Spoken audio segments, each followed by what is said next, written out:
Welcome everyone. First of all, I'd like to say thank you for joining and welcoming everyone to the seminar hosted by EXANTE.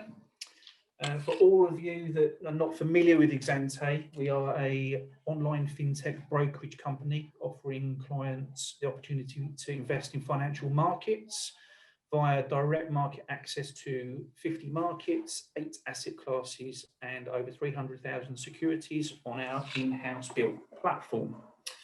Today's discussion will focus on passive versus active investing and has COVID driven the need for humanising investment. We are going to have several questions of which I'll just read out now so everyone's aware of what we're going to be talking about. Firstly, what are the pros and cons of passive and active investing? How have both fared during the pandemic? And what has COVID taught us about the benefits and dangers of both, if indeed there are any? What trends are we currently seeing in the industry? Is one more popular than the other at the moment? Is a mixture of both the solution, or actually is there something else out there that could be of interest?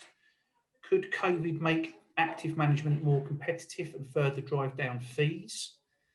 Does the method depend on what kind of investor you are or which markets you're investing in? Are there alternatives out there to this? Is there something new that we're seeing that's happened in the last year that COVID has brought about? And ideally, we want to come to a conclusion at the end. Is there a correct or right or wrong answer? Or indeed, is there an answer which is simplistic, which is actually all these methods work quite well?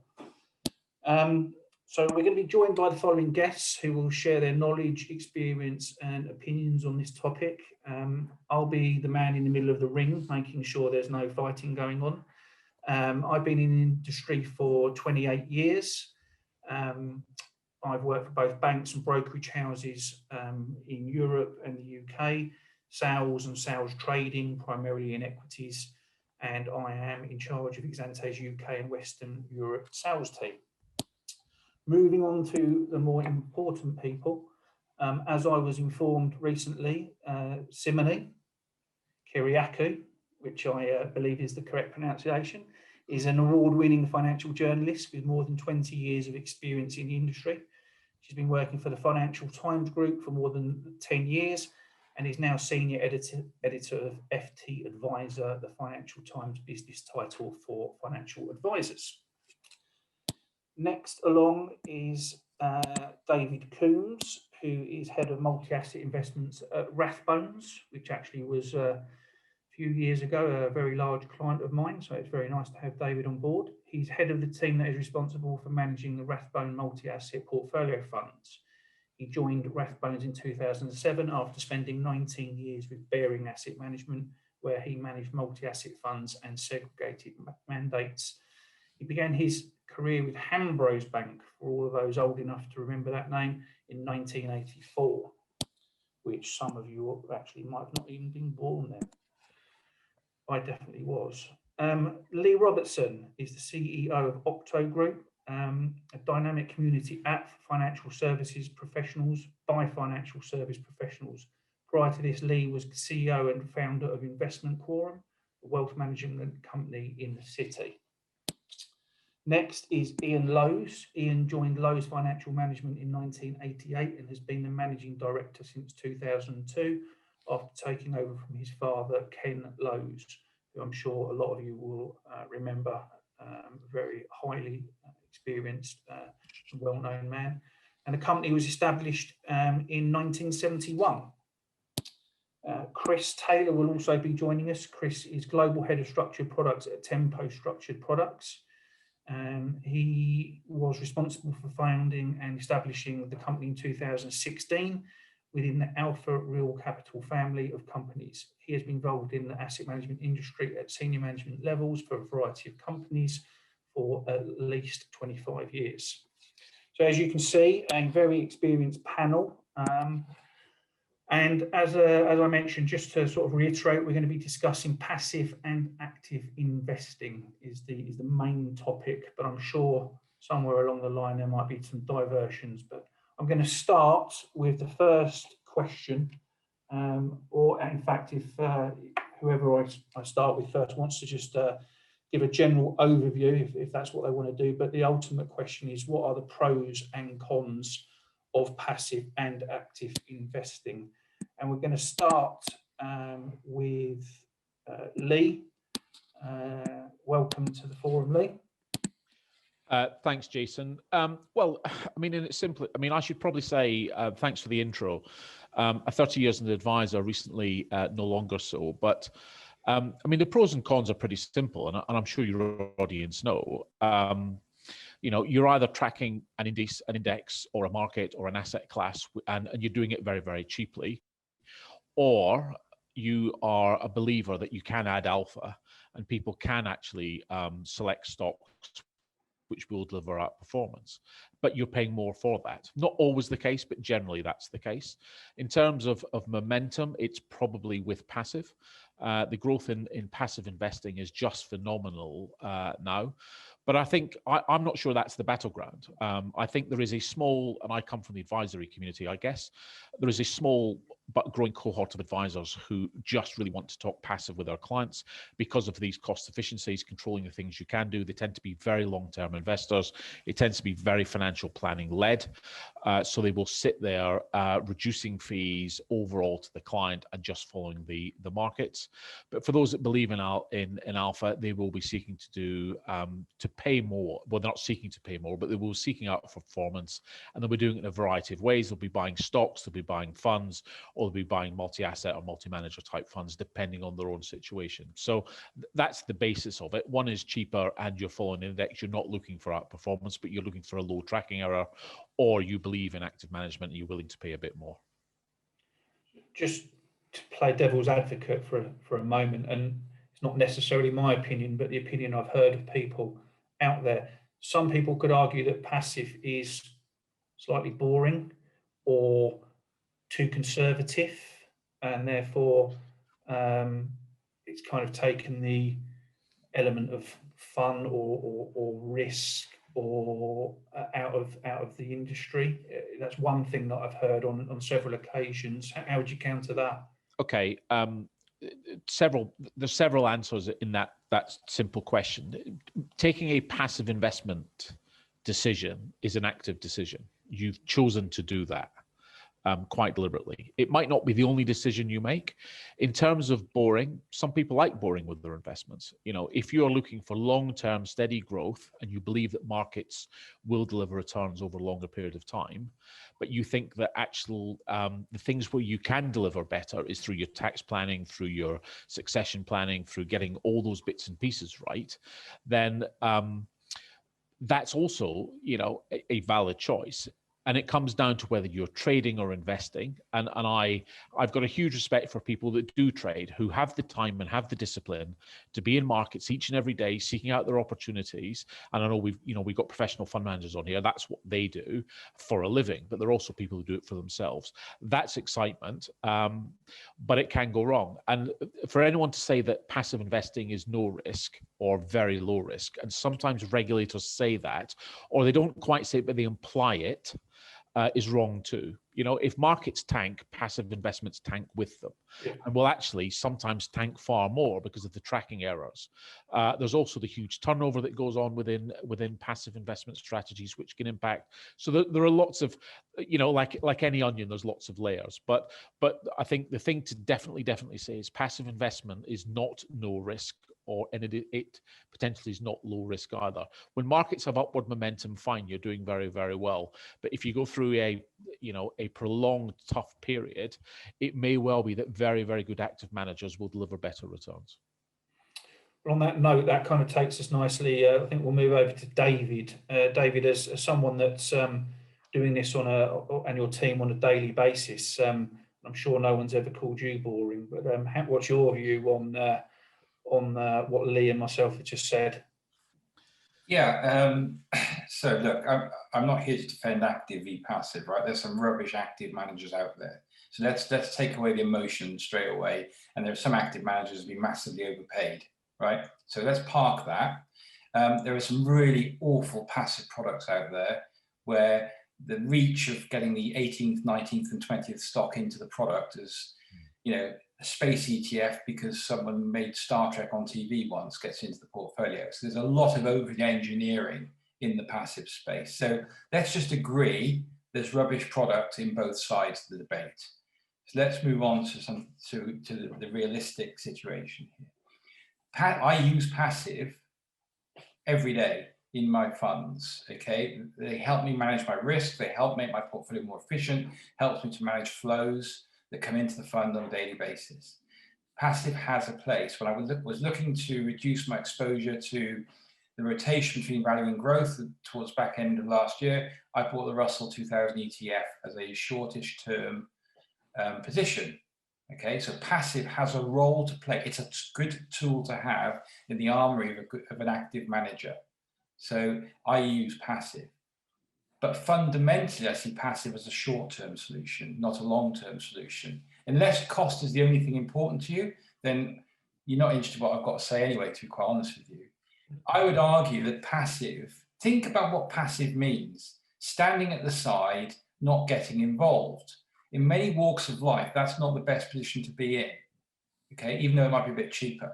For example, very simple example here, FTSE 100. If you buy that for 20 years, you're rewarding all the CEOs in the FTSE, irrespective of their performance, year in, year out, by supporting their share price. You say to one of your clients, that's what you're doing, the 100th worst CEO in the FTSE, you're supporting that share price so he gets or she gets a bonus. What does your client think about that? Probably not as keen as they did before they actually thought about it. So active is not just about alpha. I think a lot of people, again, misunderstand and chasing alpha every 3 months. That's not what I do. Yes, I'm looking to outperform over long term, but I'm also engaging with those companies, encouraging them to do the right thing, whether that's from a society perspective or from a financial perspective. They're equally important, and often they dovetail. So active management is not just about trying to beat an index every 3 months, which is what often, unfortunately, people try and put it out as. The reality is it's almost impossible to outperform an index every 3 months. We're all just chasing a dream, right? Active management needs long-term and needs to be realistic about what you expect from it and what it can do. There we are. I'll get off my soapbox. No, that's very well explained. Simoney, when we were talking prior to this, you mentioned that you might have a view on what should be involved in the actual indexes themselves, or what should be put into those indexes, or something similar to that. I was wondering if you. Yeah. So I like we said at the beginning, I sort of maybe sit on the fence, but sometimes lean over more to look at the passive side. Or I'm a great believer in using passives within an overall portfolio. I completely agree with what David said. You have to also have some element of an intelligent overlay. So if I were a dividend hunter, for example, and I wanted income, I would want someone to actively manage a global or European dividend fund for me, to find those best players, to look into the dividends, to analyze the companies and get that dividend income for me. I wouldn't just rely on an index to do that. But if we go back to 2013, Cass Business School in association with A.N. Hewitt, they did a huge study where they basically created 10 million monkeys. So they had this computer simulation that looked at index weighting and wanted to see if these 10 million monkeys could outperform the average stock market index. And in every single one of those cases, it outperformed the stock market. And the reason was because of capitalization risk and concentration risk. These are two significant things that are the issues with a passive fund. If you are going to have the S&P 500, which is a great proxy for the US market, it's a good proxy for the US dollar, Warren Buffett advocates it, that's fine. But you have to be aware that you are the majority of your portfolio is concentrated in a few very, very, very high capitalization stocks.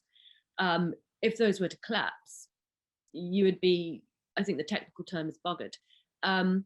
So creating an index, maybe having an active overlay on an index can actually be really helpful.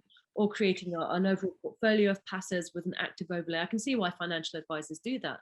We have to be very careful about concentration risk and capitalization. I think if I just pull up the CAS business study, they called it monkey business. Yeah, so it was done by Andrew Clare and Nick Motson.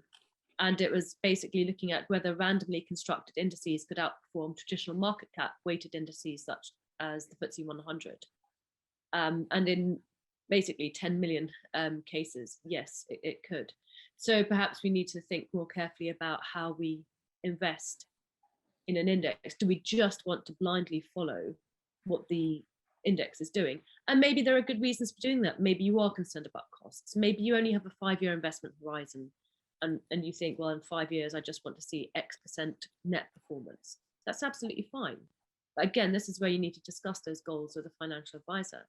And perhaps if you have other very specific things in mind, you want a very strong ESG overlay, or you want to avoid certain stocks, or you want to boost dividend income, maybe go for an active fund, or see if you can get a fund manager who's willing to put an active overlay on an index fund. That would be a kind of a good hybrid, maybe. Interesting. Sounds like we should all be going down to London Zoo to see the monkeys. Virtual monkeys, they didn't recreate Shakespeare, but they recreated 10 million different variations of the FTSE 100, which is pretty impressive. Absolutely. Ian, I'm going to come over to you now. I'm not describing you as a monkey for sure, but I was just wondering if you had any views on what's been said so far. Yeah, so far so good. We're all in agreement. There's good funds, there's bad funds, there's good actives, there's bad active, bad passive. I do agree with David that if you are concerned about cost, you're probably concerned about the wrong things. If you're concerned about cost, you need to reassess. Everything has value. We appreciate that you can pay too much for things. We are advocates of active management, and we respect good active managers. We use portfolios of good active managers. Occasionally, we may add a little bit of passive in there for short term, and we will also expect those active managers to do exactly that. If you are going to be a passive investor, then the question as to why, I think if you had a time horizon of less than 5 years, even that's questionable. That's not going to be the right place for you. It's no secret that my soapbox is retail structured products. And in that regard, there are lots of variations around the world as to structured products. So I'm talking about the mainstay of the UK market, which is effectively a FTSE passive. And I would suggest that if you have a proper look at a portfolio of FTSE-linked structured products or similar, and it's a properly diversified portfolio in terms of counterparty risk, if you think that that portfolio is not going to outperform a tracker fund of the same index, you are expecting either phenomenal or really poor performance, because the order calls that have been constructed nowadays are designed to give you a reasonable return and a predefined return in a passive flat market or a rising market, and even sometimes a falling market. Recent research we did was the last 1,000 FTSE 100 linked order calls have returned on average over 8%. So that's 1,000 investments. Now, it's not all good news, because 8 of those returned no gain, no loss. The rest of them returned a gain of in excess of 4%, some even as high as 16%. Now, take a period like March last year, you would have been great to pile into the market and not buy a capped return if you were confident that the market was going to recover. No one is confident of where the market is going to go. So that is the fact that if you buy order calls alongside active managers, you've got your active managers who are going to be making the right calls, and the order calls that are going to do their thing over a long period of time, unless you have extremely poor market conditions. So advocate of both, but not an advocate of trackers. But sorry, Ian, can I ask though, you obviously mentioned the FTSE. Do you think that that's more, I guess, relevant than in like larger markets? Like, would it be more difficult to achieve those kind of returns in more niche markets, like maybe even emerging markets like India or whatever, where it's a lot more volatile? Yeah, you're not going to get passives, right? You're not going to get structures written against many indices, emerging market indices, that are going to give you good value, I don't think. I think you have a lot of competition with your basic FTSE linked structure, and the same with your S&P structures. When it comes to emerging markets, is your inference that you would rather have a passive and hope for the best across the whole lot, or would you rather have an active? I certainly would be opting for an active manager when I'm investing in emerging markets. And I would be opting for an active manager when investing in most markets. So, you know, I don't think just taking that overall fingers crossed, passive, sit on the sidelines approach is appropriate for other than short term. Chris, are you you're a structured products man? Are you of the same view as Ian? Yeah, similar. Actually, I think we're all of the same view roughly at the moment. So we've got a debate where we're agreeing that there's not much debate.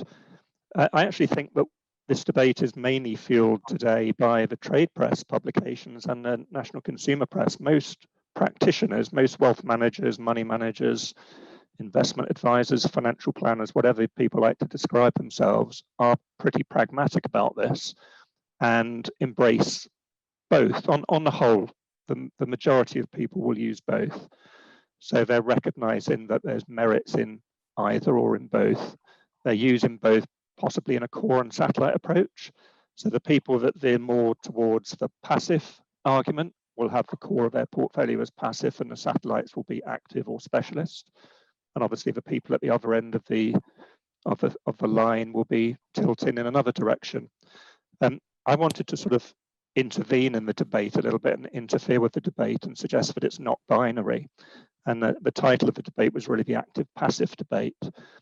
There are at least two extra layers that blur those binary lines. Also, people are incorrectly referring to passive as if it's a catch-all and it means everything. But more specifically, what people are talking about is market cap weighted passive. So it's market cap weighted passive versus active. But in between market cap weighted passive and active, there is a whole new universe, a well-established universe of so-called smart beta propositions, or also known as strategic beta or alternative beta, whatever kind of moniker you want to give to it. And basically, these are still passive, and they're rules-based and they're factor-based. But if you think about it, market cap weighted itself is rules-based and passive-based. So that's the first extra dimension that interferes with this debate. And the fourth one is the area that Ian has touched on already, which is structured products. So structured products are fundamentally passive in terms of the underlying index link, but they do things that passive funds can't do. And the active funds, well, in fact, they do things that passive funds don't try to do, and they do things that active funds might try to do but aren't very good at doing. Specifically, what I'm referring to is the ability to generate positive returns without requiring markets to go up, with a defined level of protection if markets go down. And fundamentally, the key difference of a structured product is that they offer investors legal obligations on the issuer. So if a structured product says what it will do on the tin, it will do exactly what it says on the tin, unless the counterparty behind the contract goes bust, which is where the credit risk comes in. But actually right now today, most investors and most professional advisors aren't actually worrying about whether banks are going to go bust. And in fact, they're not worrying so much about one of the risks that lead drew attention to, which is the downside risk of markets going up. I think one of the big risks right now is the risk that markets don't go up. And it's what I would describe as the upside risk. And a lot of this debate actually has evolved over the last 20, 30 or 40 years, but actually a lot of that debate was pre the last decade of unprecedented global monetary policy. And the future's different today. Yeah, a lot of people found it very easy to make money in the last 10 years because everything went up, whether it was active, passive or whatever. They're going to find it a lot more difficult to make money in the next 10 years. So increasing your portfolio exposure to investment propositions that don't need the market to go up, it looks eminently timely. Yeah, no, you're absolutely right. I'm glad you said that because it leads us on to the next question. And I'm going to put my 2 pennies worth in, which might be slightly controversial, it might not, but I completely agree with you. In terms of the last 10 years, you could argue since the crash of back in 07, 08, whenever it was. With the huge amount of monetary policy that's come to work, you could argue if you just stuck your money in an index over the last 10, 15 years and close your eyes, you would have done pretty well. However, in the last year, albeit a crazy year with the pandemic, you could also argue that actually in a world where the world was seen as ending in terms of the pandemic, it was all doom and gloom. Actually, if you've invested, you've done pretty well over the year period. So what's fared better in the last year, in the last crazy year that we've had? Has one of those methods fared better, or is it back to the same scenario of actually if you do a bit of both, you would have been okay? And I'll stick with you, Chris, as you're on screenshot with that, and then I'll move on to the other panelists. Well, actually, the question slightly veered back to the binary choice of which did better, but I just want to blur the lines a bit again. I've actually got the last fund manager survey in front of me, by the way, which is only a couple of weeks old, which is the BMO Global Asset Management Fund Watch survey. And they've just said that over their review, which they've been running for about a decade now, of the 1,085 funds in the 12 main IA sectors, only 1.8% of those funds have consistently achieved top quartile performance over the last 3 12-month periods. And that's for last year up to the end of April. In actual fact, the longer term average is not much better. It's only sort of 2 to 4%. So the trouble with active funds is not that we're disputing that alpha can't be created, it's trying to figure out who's going to create it in advance. And Simoney's mentioned monkeys and academic studies, and the academia basically shows you that it's very, very difficult, if not technically impossible, to identify the sources of alpha in advance. However, it does exist, and there are skillful asset allocators like David or Ian who do all the due diligence and find their ways into people that will more confidently deliver alpha. But that's the first challenge, is where are tomorrow's sources of alpha? The second point is, if you're lucky enough to get into tomorrow's source of alpha in advance, academia also shows you that it's not very reliable, it's not very repeatable over the long term. So these people tend to fall away the longer they go on. And the last point I would make is that we've come out of a strong returns environment. We've now had this recovery coming out of COVID. And we've seen some very strong market rises, including on this side of the Atlantic. However, coming through that, we're probably mostly expecting a lower returns environment. And in a lower returns environment, costs are important.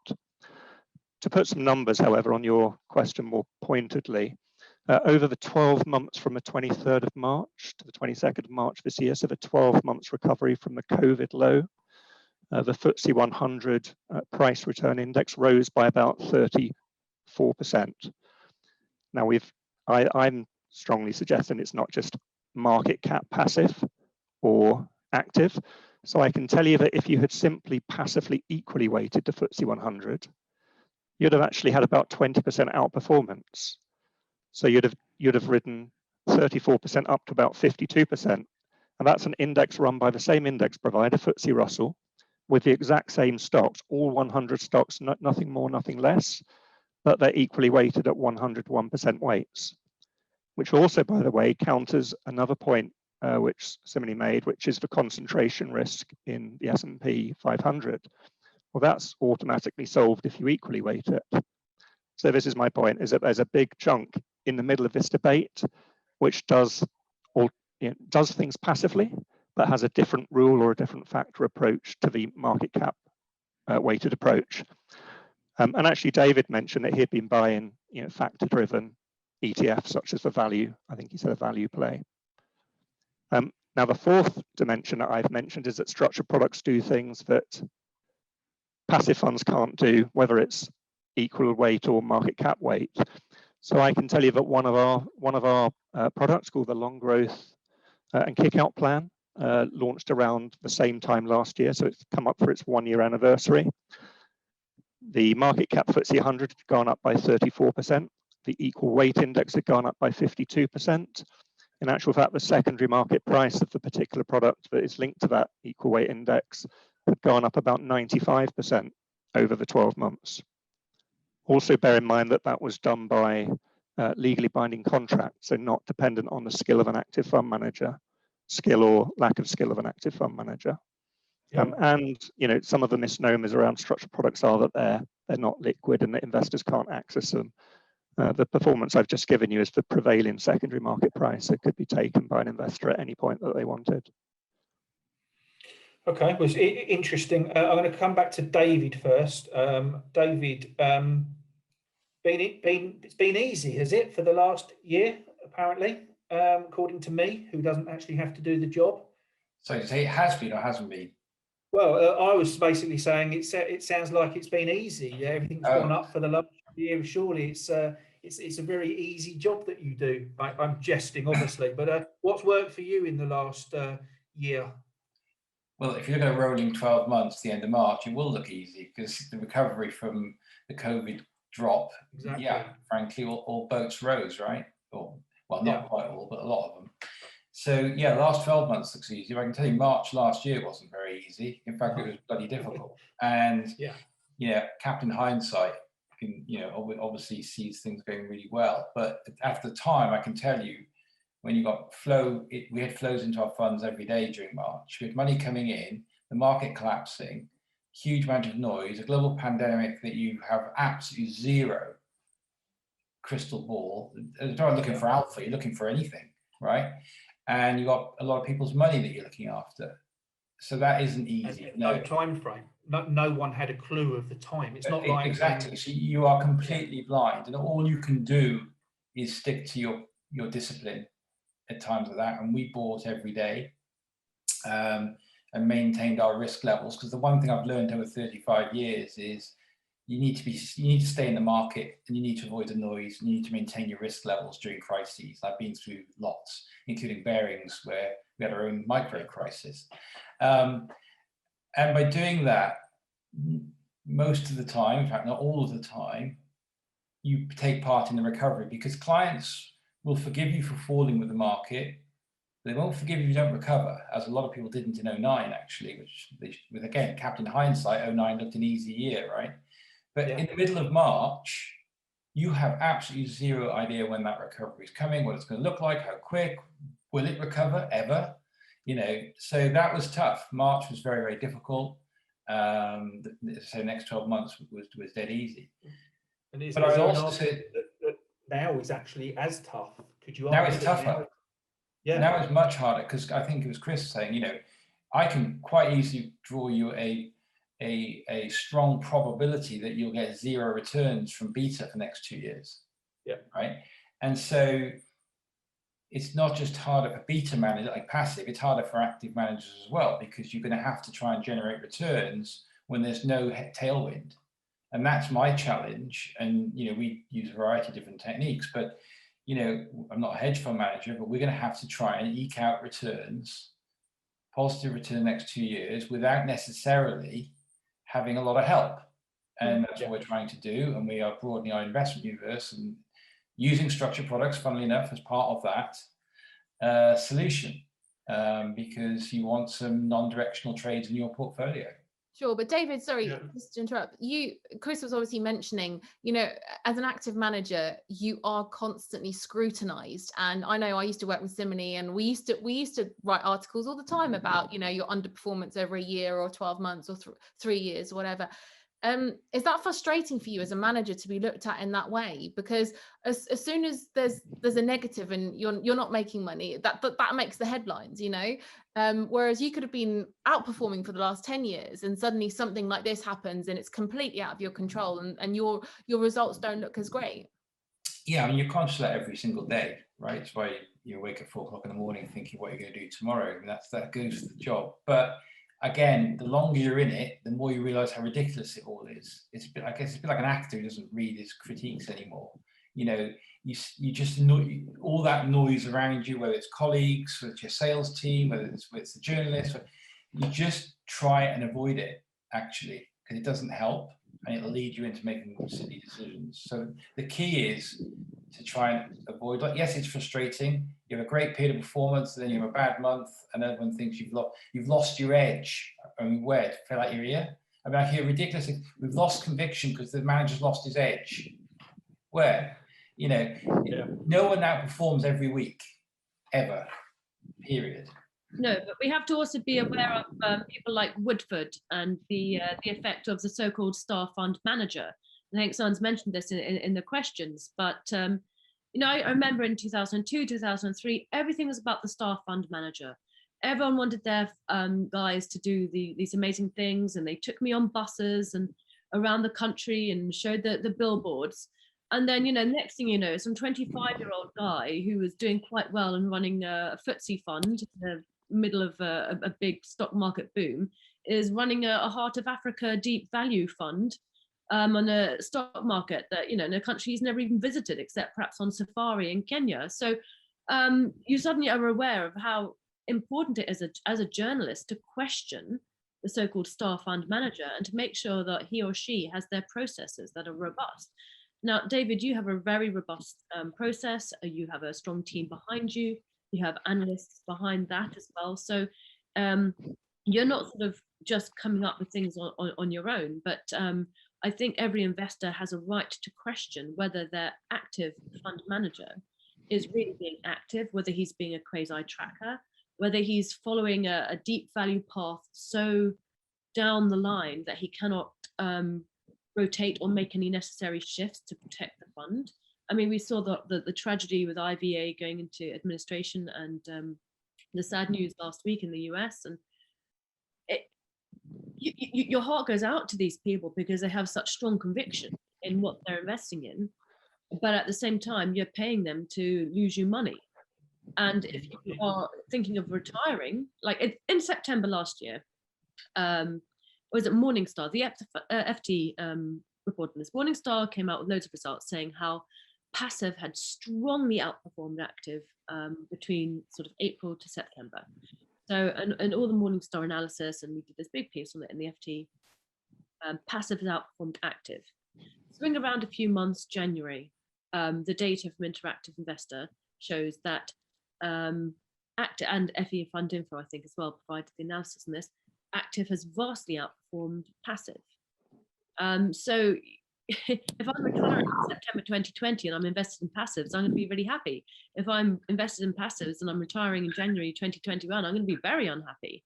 I guess it all sort of depends on your point of view, which is why obviously you need to have good financial advisors guiding you. Simoney, that was partly my point, is that the trade press and the national consumer press reporting this active passive debate in such a binary way, and it's clickbait or investment pornography, or whichever way you want to refer to it. It's not very pragmatic, it's not very constructive. I think the most pertinent point of what David just mentioned is a theme that we've got firmly in our heads as well, which is that we're potentially in a low returns environment. David mentioned 2 years. Well, the bond market doesn't think it's going to be 2 years. The bond market thinks it's going to be generational. The bond market thinks it's going to be multi-year, possibly even multi-decade. You know, there are a swathe of the bond investors around the world prepared to invest for a guaranteed loss of money in bonds right now. So whatever you think about that, the point is that most people consensus views are we're in a lower returns environment. What low means, we don't obviously know. But if you try to put some numbers on it, it's quite instructive to do so. So if you remain, you know, mildly optimistic and positive and say that low returns might be 2 to 5% a year, which would have bond investors falling off their seats, but let's say 2 to 5% a year. Well, beta, passive fund management, market cap, passive fund management beta won't give you obviously anything above that. In fact, it will give you a fraction below it. Alpha from active fund management, if you believe in it and you're lucky enough to identify it and get into it in advance, your mainstream fund managers might try and deliver 1 to 3% a year net of fees and transaction costs above the market return. So you're then in a sort of a 3 to 8% band. Obviously, these numbers are you know, crystal ball gaze in terms of they're meaningless, but it's helpful to think about them. So the question is, will alpha by active fund management or beta by passive fund management satisfy an investor's needs in a low returns environment? And there's not much that people can do about it because they're all stuck between rocks and hard places. Clearly, they can't leave their money on cash because there's no return. They're worried about what to asset allocate to bonds at the moment. They need to go into something with their portfolios, and they will continue to buy active and passive, and they will hope that markets will remain benign and hope that the world recovers somewhat. I think the phrase that I would use for structured products in this active passive debate is that if alpha is by active fund management and beta is by passive fund management, structured products can offer alpha by contract. And that's quite attractive in a more challenging market environment, because actually another point I'd draw attention to in what David said was he's going to have to work really hard in the next couple of years to try and deliver some alpha. And actually, a lot of active fund managers aren't terribly successful at what they do when they work incredibly hard. And the risks of what they do are actually carried by investors, not by the fund managers. The fund managers know when they've worked incredibly hard in a challenging market environment, possibly with very challenging, even complex investment propositions, such as targeted absolute return funds. If and when they don't work, they can simply explain to an investor, explain what the market dynamic was, explain what their strategy was, explain any underperformance, possibly apologize, although that's quite rare, and ultimately ask for investors and advisors to remain patient. But it's the investor that carries the risk of a fund manager working harder. What they can do right now is consider, actually this is a key point, other types of investment. So the portfolio diversification shouldn't just be active or passive and asset class and geography. It should also include different types of investment that will do different things for different reasons at different times, and structured products tick that box basically. Which leads nicely onto my question, and I'm going to come to you, Ian. So we've talked about passive and active, and we've mentioned structured products, bonds, equities. The question I was going to ask is this specific, Ian, to different markets, different asset classes? Is there something that is it specific to the type of investor as well? Is this okay for retail? Who are the people here that should be looking at this, Ian? I can't speak that generally. I think the advisors should be looking at it. You're going to have retail investors who make all sorts of decisions based on their own whims and their own drivers. The financial advisors should be looking at it. And just pick up on the last point, we're being told that we're looking at a long-term period of low growth, low returns. I can't tell you how long I've heard that for. We may well be, but I've certainly heard that in 2010, that the next decade, and now we're all saying we've been in a bull market, and it's now going to, the fact is no one knows. And the people who tell you that they think they know are the ones that you know don't. The people who tell you that they don't know are the ones you maybe have to trust, because they're the ones who'll be making active decisions all the time.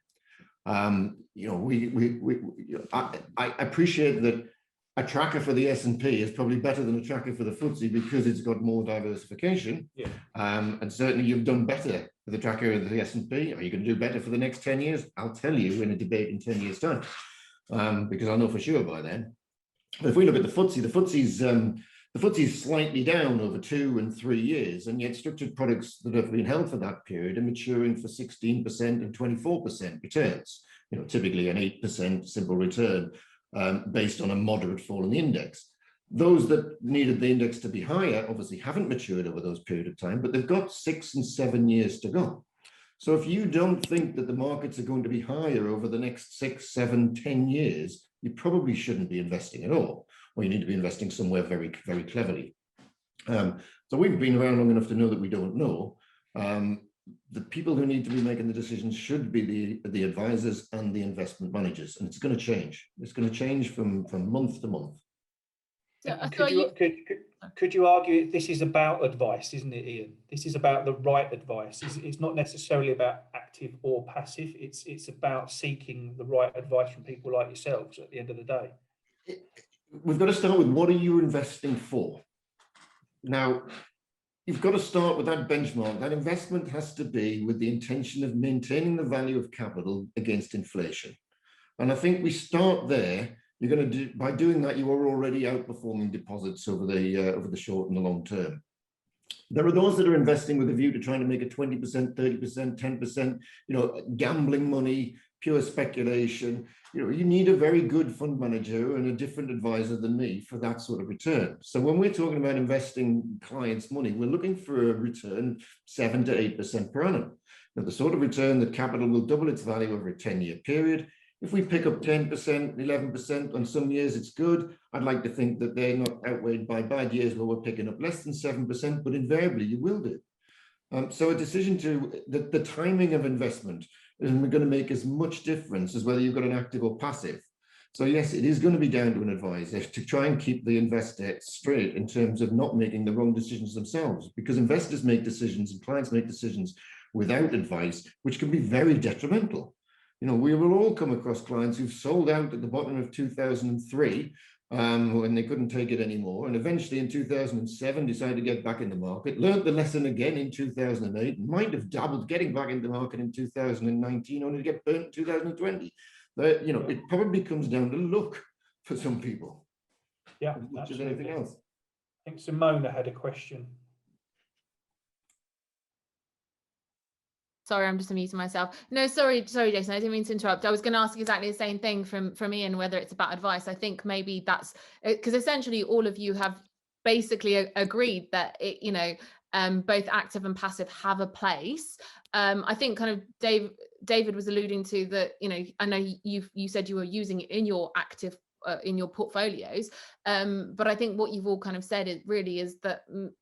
It does have a place in a portfolio, but it has maybe a more limited place, and it's about being clever with how you use it to kind of the way you place it in your portfolio to save fees. But I mean, I guess my question would be, is it actually really about the fees? Do people really care that much about the fees, the active fees, or is it a case of some investors maybe typically actually like working with an active manager? David, do you find that some clients just feel that they've got more trust in you, or maybe even Ian, I guess, as an advisor? Do people have more trust, and it's about that human connection of working with someone? I think certainly, if you look back at 2020, during March and April, it was very clear that clients wanted to hear from you.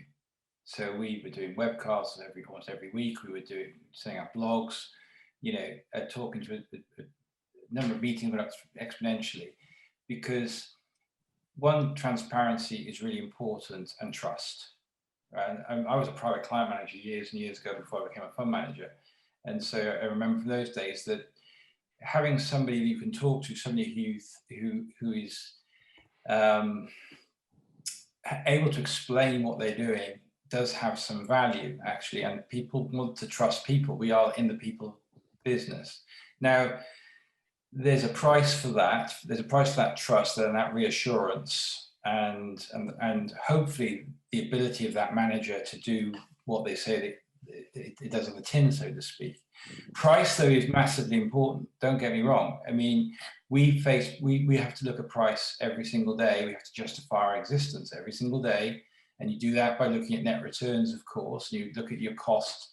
And what we're seeing is active costs have come down a long way versus passive in the last 10 years. We've actually modeled a portfolio of passives with our fund, and the costs are becoming much narrower now. People think about really cheap S&P 500, yeah, but you go into emerging markets or Asian markets, Japanese markets, or high yield debt or emerging debt, and the passive costs start ratcheting up pretty quickly, actually. In some cases, no difference in price to active. I think ultimately it's about pragmatism and explaining with the client, we will use structured products, we use non-directional structured products, we'll use passive.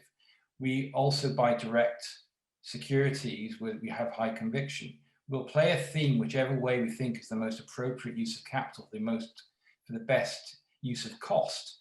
So we are very clear saying, I could have a cheaper OCF tomorrow, but I would be having to restrict my options. If you want someone who's going to restrict their OCF, go and buy their fund, because I'm not your man, right? Because my OCF will move around depending on my views of the world and where I want to invest. And I don't want to be restricted. And I think if you explain it up front and you're still in the right ballpark, you can get over that discussion with most clients.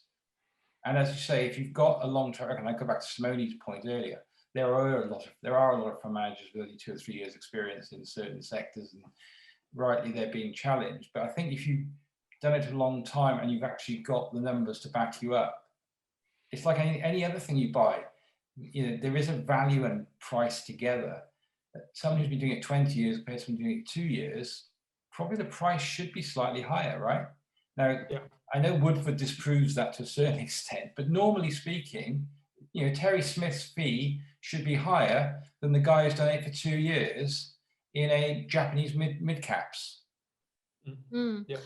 But somebody's asked, actually, interestingly enough, and I don't know, Simony, you might be able to answer this as well as David, but or actually all of you, I mean, even Lee, has the Woodford, Stuart Alexander's asked, has the Woodford debacle destroyed consumers and thus advisors' faith in active managers? So have some of those really famous active managers actually made people sway towards passive because they've, I think it depends from a journalist perspective. I think it really depends. The majority of the readers of FT Advisor are professional financial advisors who have clients probably with in excess of 100,000, 150,000 investable assets.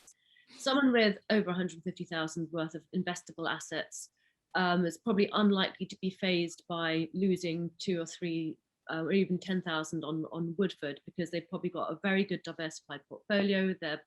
Their financial advisor will have put them into all sorts of investments that will pay out on different times. This is for your retirement, this is for your school fees, etc., etc. But for someone who has just entered the market, I think I would have to say, don't go for a Woodford. Do what Buffett says and buy an S&P 500 tracker. If you look at, there are 2 things. There's one, the Pridham report just came out. I'm just going to check that wasn't embargoed. Let me just check that. Yeah, it's out. It's out there. Yeah, it's out. Thank you. Just wanted to check that I was going to break an embargo there. See, I am a sensible journalist. It showed that active managers on platforms have been invested in droves from professional financial advisors putting money on platforms, with the exception of HSBC, which has been doing very well out of its passive fund, its tracker funds. But Interactive Investor, the same week, gave me figures showing that out of their top 10, at least 5 have all been Vanguard passive funds because they're cheap. A lot of these people have only maybe got 2,000, 3,000, 4,000 to invest. Maybe these are first-time savers who've built up something and say, now finally I want to get out of cash, get into the stock markets. For someone at that lower end of the spectrum, and believe you me, journalists are also at that lower end of the spectrum. We only write about wealthy people like you, Lee. We're not wealthy ourselves. A good, solid passive fund, low fees. You don't need to keep checking it. You don't need to keep worrying about a 10% portfolio drop. Oh my gosh.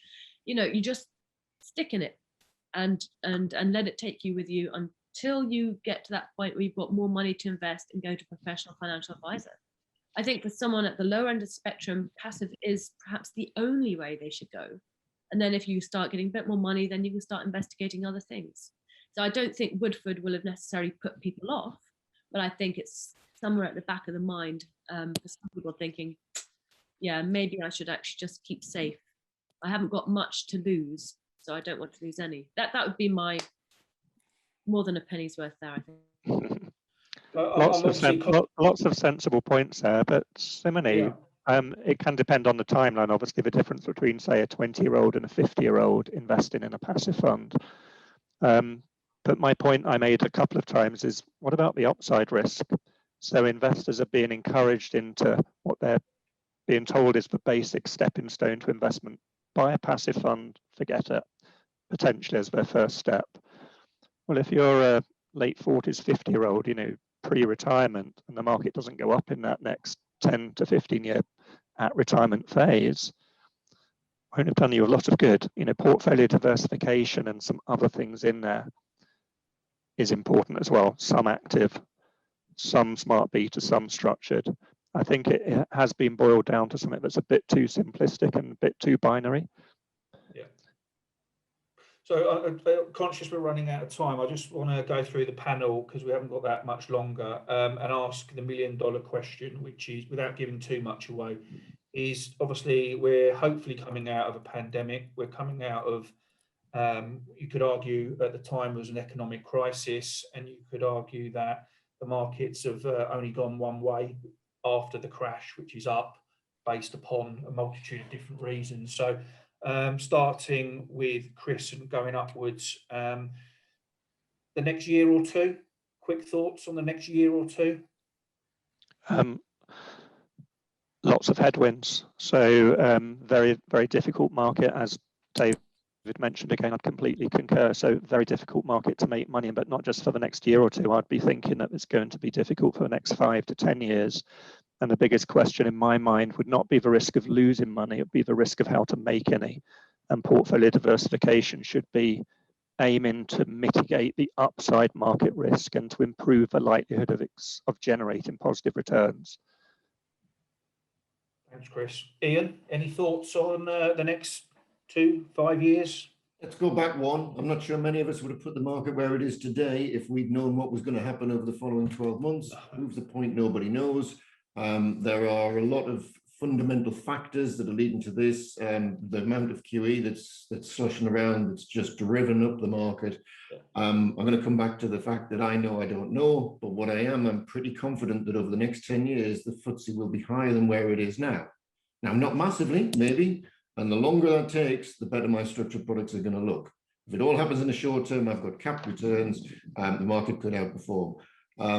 I think we can try all we like to try and second guess what the market's going to do, and it's about navigating it on a week by week basis. That's what the active managers do. Yeah, thank you. Lee, do you concur? I do. You know, I absolutely with just everything Ian said, but I guess it's because we're from the same community. I would say have a look towards the US. If Biden does get his multi-trillion-dollar stimulus through, that will help the US. But I think for me, coming from the community I come from, I think it goes back to what do you actually want to do? When do you want to retire? What's the standard of living you need? How are you going to get your kids through their private education or their university education, whatever your drivers are? Work out what that number is and build a portfolio from there. And don't get too hung up on the active versus passive versus structures, because they're all going to be blended anyway. And find a good manager and a good advisor that you trust. I'm going to put you on the spot. Anything, I mean, there's a lot out there that can concern you, but anything specific concerning you going forward? Yeah, I think obviously the whole Brexit thing is still shaking out. All these trade deals don't seem to quite ever get signed, although there was a bit of news about India this morning. I think China's on the rise, Russia's being difficult, Iran's being difficult. So I think there are geopolitical issues that may be headwinds. But I go back to what Ian said. You know, we've had this for the last 20 years that markets were going nowhere, and yet somehow they continue to move forwards. Yeah, absolutely. David.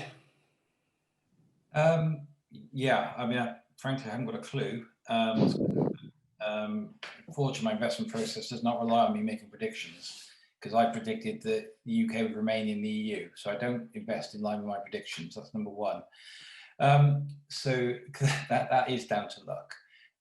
The only thing I will confidently predict is there's going to be significant volatility. And the reason I can confidently predict that is because the bond market mathematically is not going to generate positive returns from here, right? That's just maths. That's not my prediction. That's not looking through the crystal ball, right? And so there's going to be volatility because either the bond market or the equity market's wrong. Because at the moment, one's saying a massive recovery and one's saying a massive recession. And somewhere along those two tectonic plates are going to continue to clash over the next few years, I suspect. And we'll just throw inflation into the mix. So I don't know what's going to happen. My strategy is probably going to change month on month, week on week over the next few years, I suspect. So liquidity is massively important. That's a very important thing to highlight. Pragmatism is going to be very important. You need to be able to change. So that means you might have to change your style from time to time, which is often seen as a big no-no. Well, I'm sorry. I think adapting is very important. And you need to have a massively open mind as you go through the next 2 years. Because you know what? I haven't lived through a pandemic before. I haven't seen the level of money printing like this, and I go back to the 70s, and so there is no historic parallels for us to get comfortable with, right? So it's kind of be aware, stay awake, be ready to change, be flexible, be liquid. I've got lots of cash at the moment. Yeah. Okay, Dimitri. I was just going to end 1 second. I was going to end with Simoney. Just how are those monkeys going to do quickly? Well, look, I'm going to put this out here and hope that I still have a job afterwards, because I say all performance is relative. If you're getting a net return after all fees and costs being taken out, then actually, do you know what? You're doing okay. You know, perhaps you've got to stop looking at what Mr. Jones has or Mrs. Smith has, and actually just focus on your own goals. I'm 100% all for what Lee just said. What are you saving for? What's your purpose of saving? Is it just to get as much money as possible? Or are you thinking, well, I need to pay the school fees and perhaps have a little bit left over for the garden?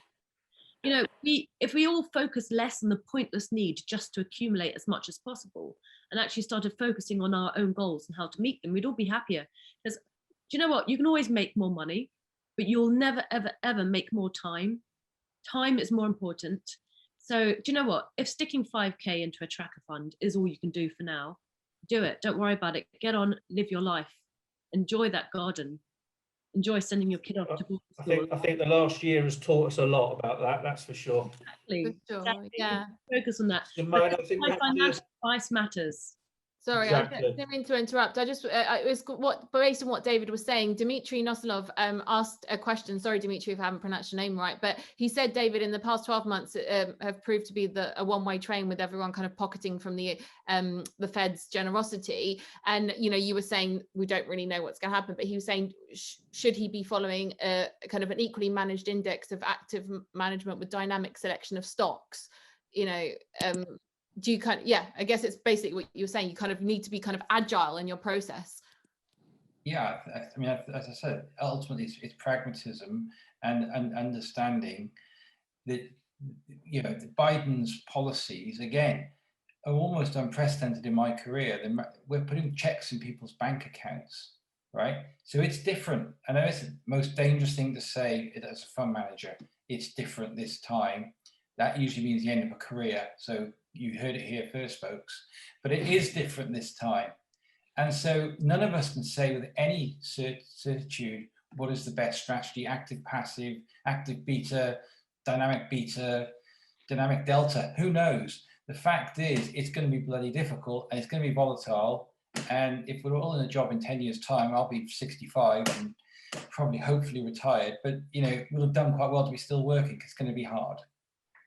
And I'll leave you with the thought as well. If you were an alien looking down last year and you looked, and there was a thing called a pandemic and it crashed the market, and then the market rallied like crazy, and every central bank in the world stuck in trillions and goodness knows what.